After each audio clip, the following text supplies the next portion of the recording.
Bonjour mes frères, mes sœurs. Nous allons continuer notre étude du livre d'Hébreux, un appel à la persévérance. Et pendant 2 jours, nous allons considérer Jésus en tant que notre souverain sacrificateur. En effet, c'est intéressant parce que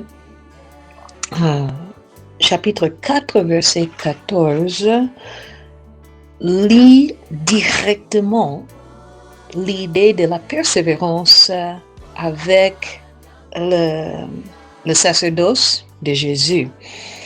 Nous avons vu dans les premiers 3 chapitres, même 4 chapitres, que nous devons rester fidèles à Jésus parce que il est le chef, il est le souverain, il est supérieur à tout et à tous.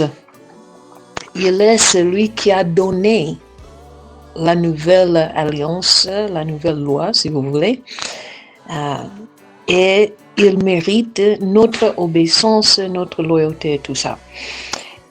Mais maintenant, à la fin du chapitre 4, nous voyons un petit changement de ton. D'abord, l'auteur nous a dit que nous devons obéir, ou sinon il y a des graves conséquences. On a vu ça dans le chapitre 2. Mais dans le chapitre 4, nous voyons maintenant le côté positif plutôt. Bon, lisons seulement ici, chapitre 4, à partir du 14. Ainsi, puisque nous avons un grand souverain sacrificateur qui a traversé les cieux, Jésus, le Fils de Dieu, encore répète les titres, il martelise encore sur la grandeur de Jésus. Demeurons fermes dans la foi que nous professons. Puisque nous avons Jésus comme souverain sacrificateur, ça c'est notre raison de rester ferme. Car, encore regardez ces mots de transition, puisque, car nous n'avons pas un souverain sacrificateur qui ne puisse compatir à nos faiblesses. Au contraire, il a été tenté comme nous en toutes choses, sans commettre de péché. J'ai déjà parlé, je crois, dans la dernière leçon, que nous ne pouvons pas marcher seuls. Nous ne pouvons pas vivre la vie chrétienne tout seul. On a vu l'importance de rester connecté au corps de Christ. Et nous allons encore parler de ça. Mais ici, nous voyons que Jésus lui-même nous offre un secours. Il est notre liaison entre nous et Dieu. C'est puisque Jésus, il a payé le prix, il a ouvert le chemin. Nous ne pouvons pas dire que c'est impossible parce que Jésus lui-même a servi comme modèle et c'est lui-même qui nous offre son secours.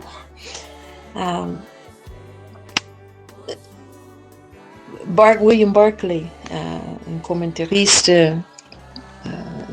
d'il y a plus que 100 ans, il y a longtemps, j'aimais ce qu'il disait, que Jésus, quand la Bible dit que Jésus s'était tenté comme nous, il disait en réalité, c'était plus que nous. Pourquoi? Parce que pour nous, il y a une limite. Le diable nous offre des tentations, soit dans un domaine, dans un autre domaine. Si nous résistons dans un domaine, il nous offre dans un autre domaine et tôt ou tard, souvent, nous tombons. Mais Jésus, lui, il résistait, même quand les tentations c'était très fort. Alors, avec nous, la tentation arrive à un certain point et nous tombons. Mais avec Jésus, il a résisté jusqu'à la fin sans commettre de péché. J'espère que tomber dans le péché n'est pas notre habitude après que nous avons connu Jésus, bien sûr.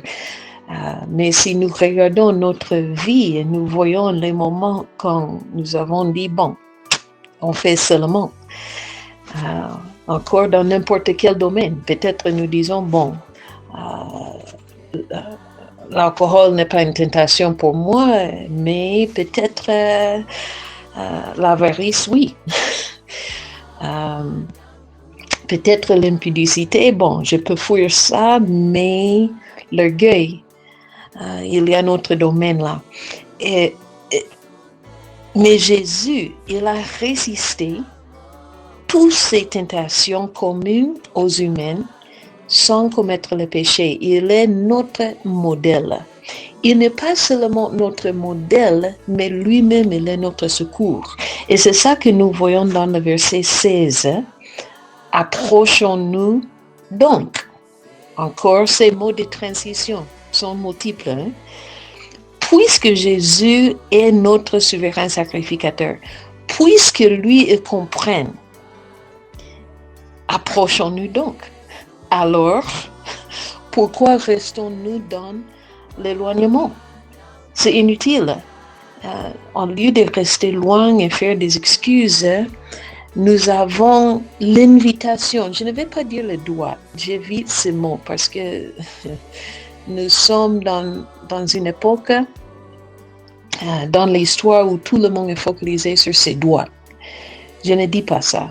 Mais nous avons l'invitation qui vient de Jésus lui-même, du roi lui-même, qui nous invite de s'approcher avec assurance du trône de la grâce. Encore le fait que c'est le trône de la grâce indique que ce n'est pas notre droit. Parce que la grâce n'est pas ce que nous recevons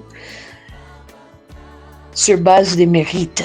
La grâce est ce que nous recevons quand nous ne le méritons pas. Quand nous sommes face à la tentation, rappelez-vous, ça c'est le contexte. Quand nous sommes face à la tentation, est-ce que nous méritons l'aide que Jésus nous donne? Pas du tout. Pas du tout. Mais lui-même, il nous invite de venir devant le trône de la grâce afin d'obtenir miséricorde. Si la grâce est de recevoir quelque chose que nous ne méritons pas, la miséricorde est le fait d'être épargné de quelque chose que nous méritons. Par exemple, un châtiment. Les deux marchent ensemble. Même quand nous tombons dans la tentation, même quand nous tombons dans le péché, nous pouvons approcher. Même ça n'est pas une excuse de rester loin et dire, bon, j'ai échoué, alors c'est fini. Non, non. À cause de l'œuvre de la croix, à cause de celui qui occupe le poste de souverain sacrificateur. Mes frères, ce qui est très important dans le livre des Hébreux, et nous allons voir ça aujourd'hui et demain, que quand nous parlons du sacrificateur, nous ne parlons pas du ministère. Nous ne parlons pas de l'appel au ministère pour les humains. Le livre des Hébreux, c'est très clair que nous tous chrétiens, nous avons un sacrificateur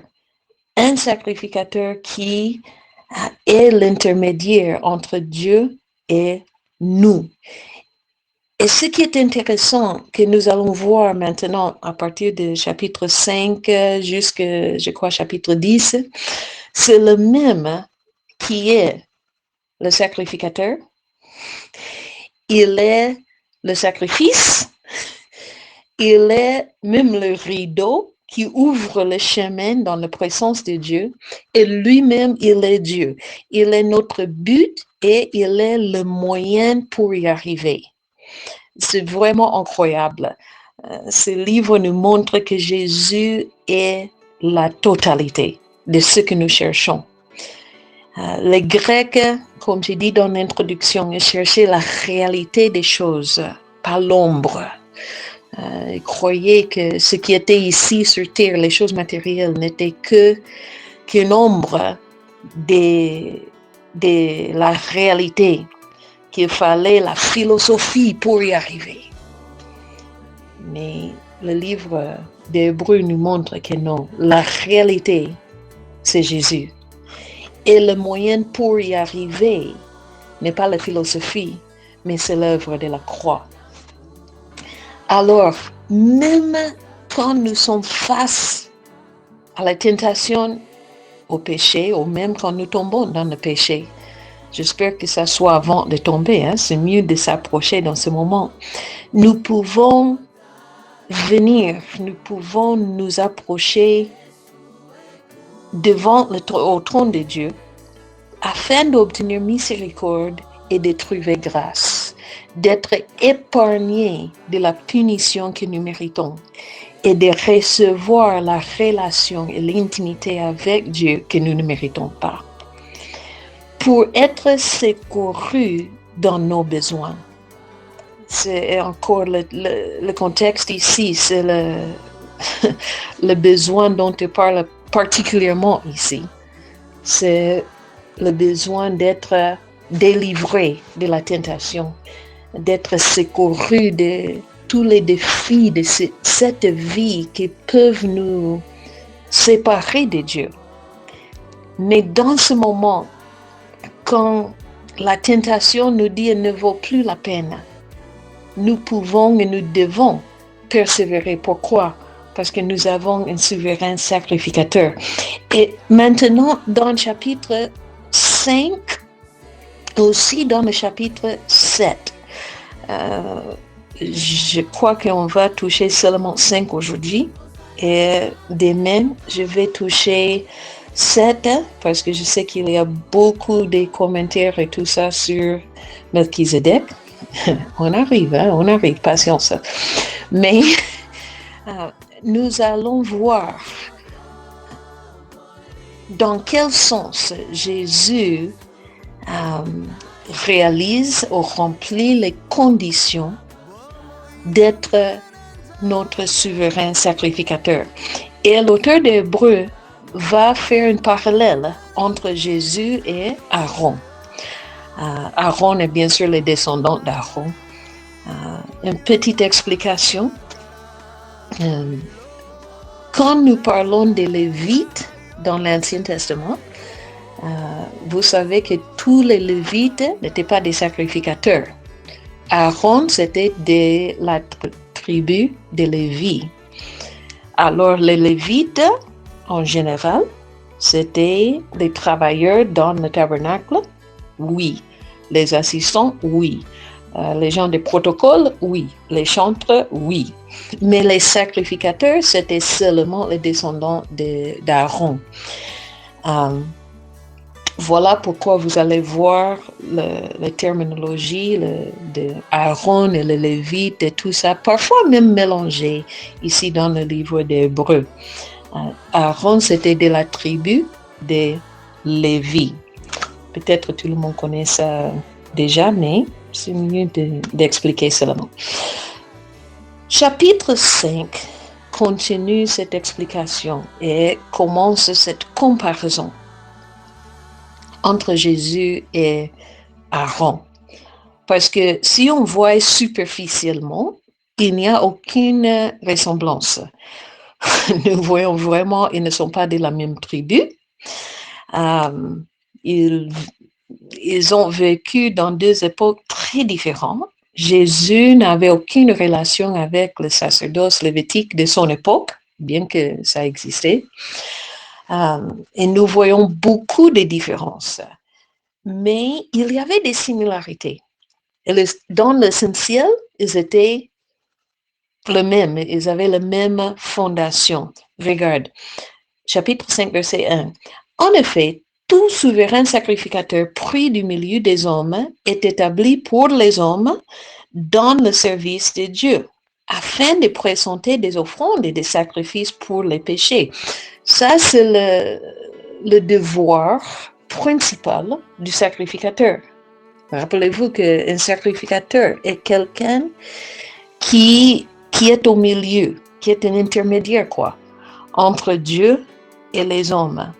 Il intercède auprès de Dieu pour les hommes et il parle de la part de Dieu aux hommes. Si j'ai bien dit ça. Il parle à Dieu de la part des hommes et il parle aux hommes de la part de Dieu. Oui, c'est ça. Jésus fait ça. Il peut être, verset 2, il peut être indulgent pour les ignorants et les égarés, puisque la faiblesse est aussi son partage. C'est intéressant ici parce que maintenant, la comparaison entre Jésus et Aaron.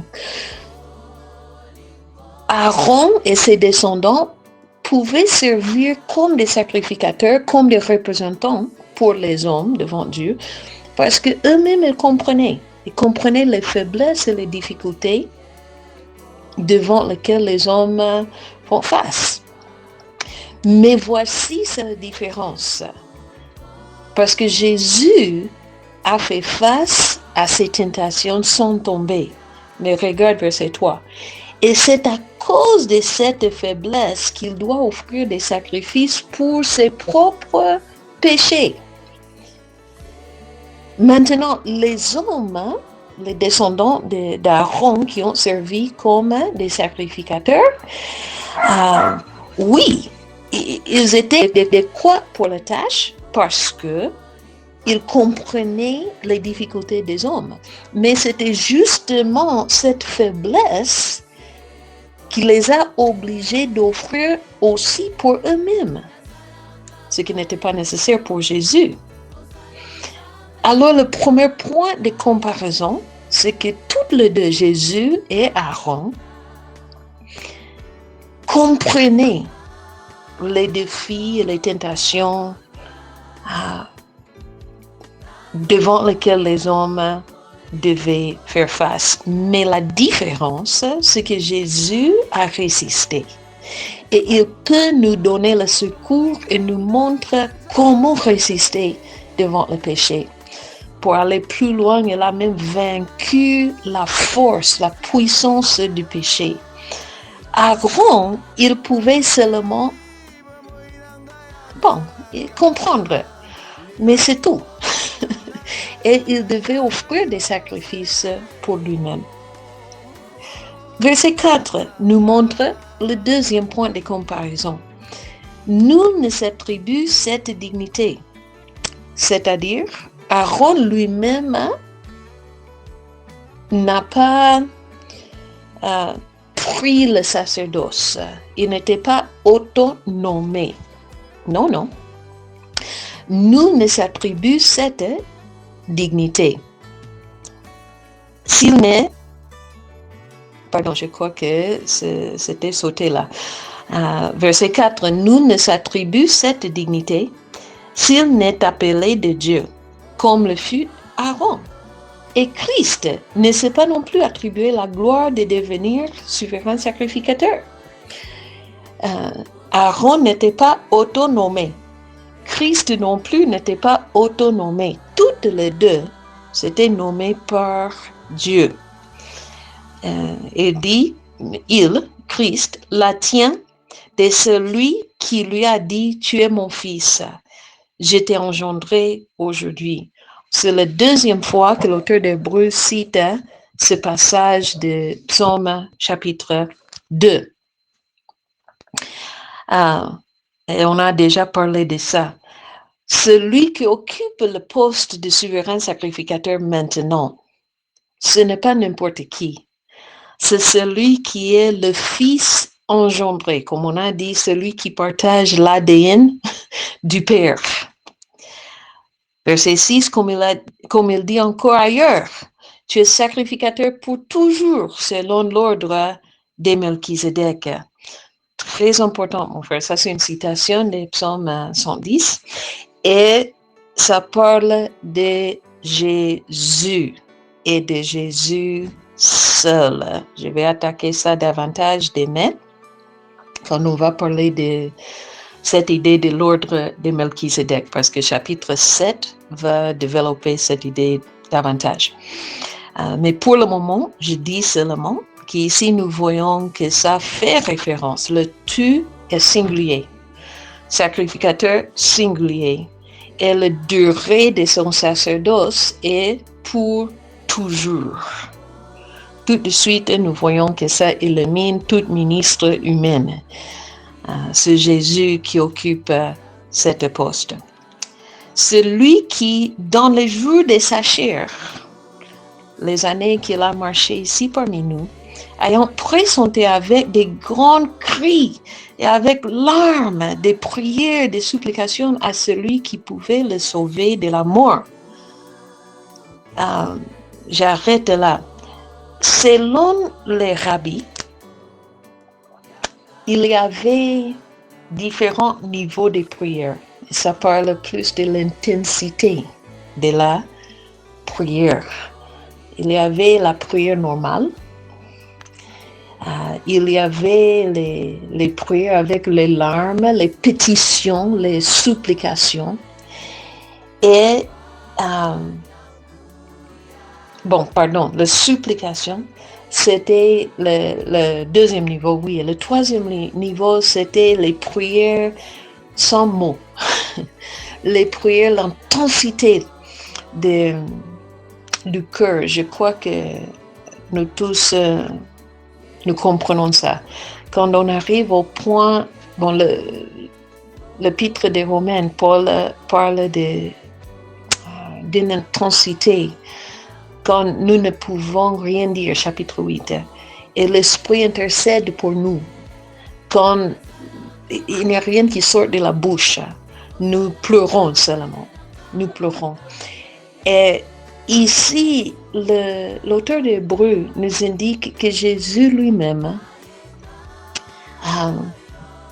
il a connu ces différents niveaux, ces niveaux de prière normale, des pétitions, quand tu as besoin de quelque chose, et le niveau de supplication intense, quand c'est tellement intense que tu ne peux même parler.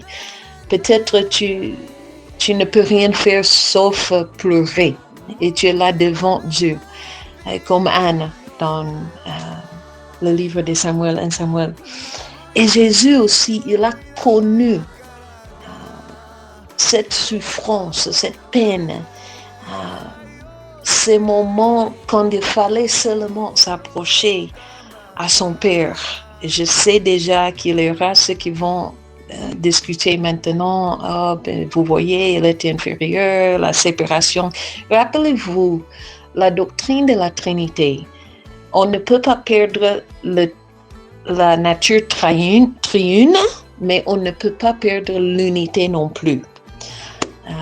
Quand Jésus était ici sur terre, il marchait comme un homme, bien qu'il était Dieu. Voilà pourquoi il a souffert comme nous, il a souffert les tentations comme un homme, pas comme Dieu. Il a crié comme un homme, il a pleuré comme un homme. Il a compris nos souffrances. Voilà pourquoi il est adéquat en tant que souverain sacrificateur.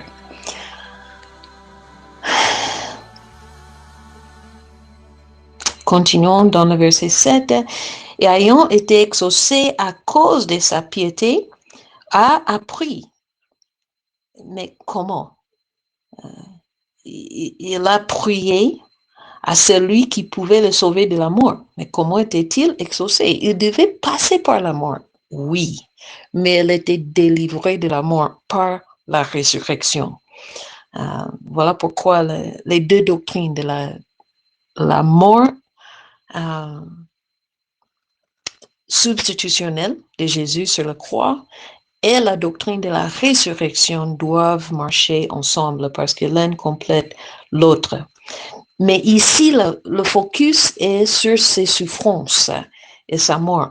Bien qu'il fût fils, l'obéissance par les choses, il a appris l'obéissance par les choses qu'il a souffertes.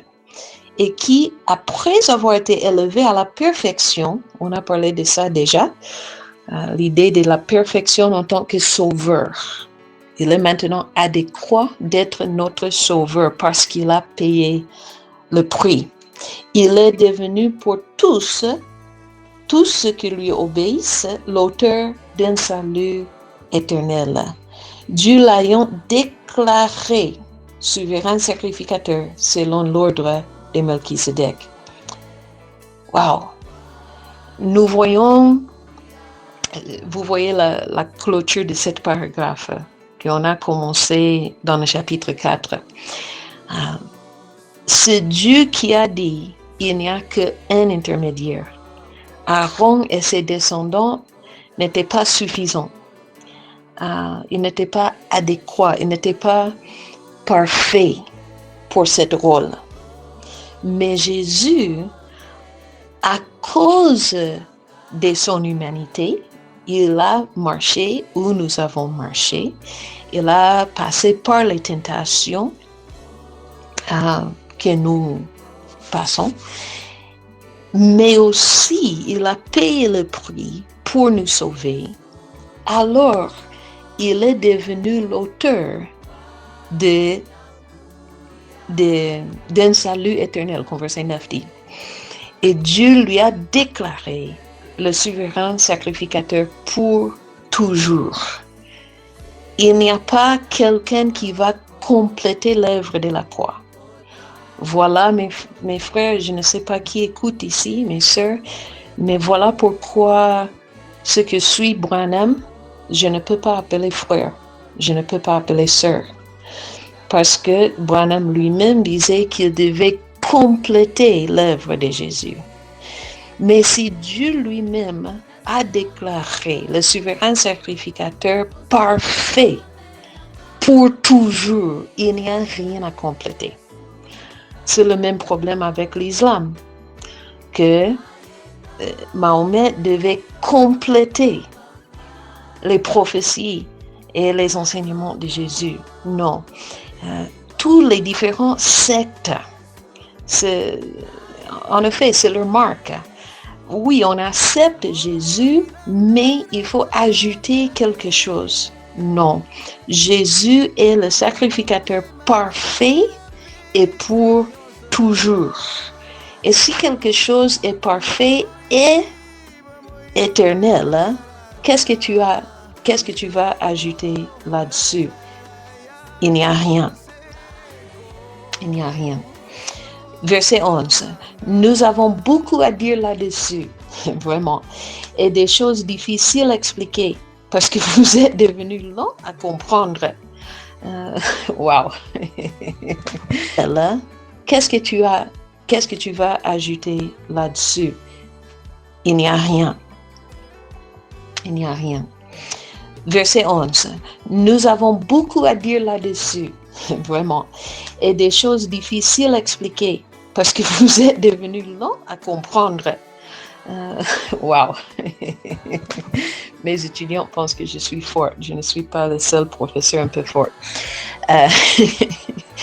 Je vous ai enseigné, mais vous ne comprenez pas. C'est ce que l'auteur d'Hébreux est en train de dire. Vous voulez toujours ajouter vos traditions, le judaïsme dans ce cas-là.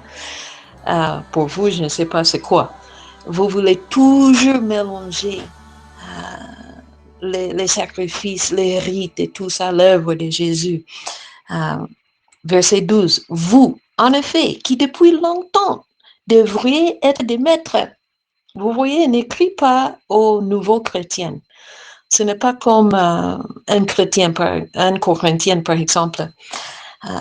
Depuis longtemps, vous devriez être des maîtres. Mais vous avez encore besoin qu'on vous enseigne les premiers rudiments. Quels sont les premiers rudiments? Regardez ce qu'il est en train d'enseigner. Les premiers rudiments, c'est la nature de Jésus, la suprématie de Jésus, l'œuvre de la croix. Mes frères, ces enseignements ne sont pas des enseignements de théologie avancée. Ce sont les choses de base. L'œuvre de la croix, la personne de Jésus, ce sont les premiers rudiments, la base, la fondation de la foi chrétienne. Ce sont les choses que nous devons enseigner dans les affermissements pour les nouveaux chrétiens. Peut-être sans tout l'argumentation et tout ça de l'auteur d'Hébreux, mais ces principes, nous devons enseigner. Ça, c'est la base de la foi. Je me rappelle, une fois j'ai prêché dans une église, je ne vais même pas mentionner le nom de la ville. C'était un message, un appel à la repentance, un appel au salut. Comme je prêche souvent, surtout si c'est la première fois que je prêche dans une église. Et après, le pasteur m'a dit, vous savez, c'était un très bon message. C'est un très bon message que nous n'écoutons pas trop, mais ça, c'est le début de tout. Et je lui ai répondu en disant que, vous savez, ce n'est pas seulement le début, c'est le début, c'est la progression et c'est la fin de ce que nous enseignons. Le message de salut n'est pas seulement, on va enseigner ça une fois chaque 5 ans, c'est bien, après nous allons dans la profondeur. Non, la réalité, selon Hébreux, nous allons voir ça, c'est que la profondeur nous renvoie à la base. La profondeur, c'est de s'approcher davantage à Dieu. La profondeur, c'est de connaître davantage, de plus en plus la personne de Jésus et de comprendre et d'apprécier l'œuvre de la croix. Nous ne pouvons pas aller au-delà de ça. Ce n'est pas que, ça c'est pour les petits. Non, ce n'est pas ça. C'est le début, mais c'est aussi le but. C'est où nous commençons, c'est où nous finissons. Et c'est aussi tout le processus au milieu. Le processus de connaître plus Dieu à travers Jésus. Et tout ça c'est possible à cause de l'œuvre de la croix.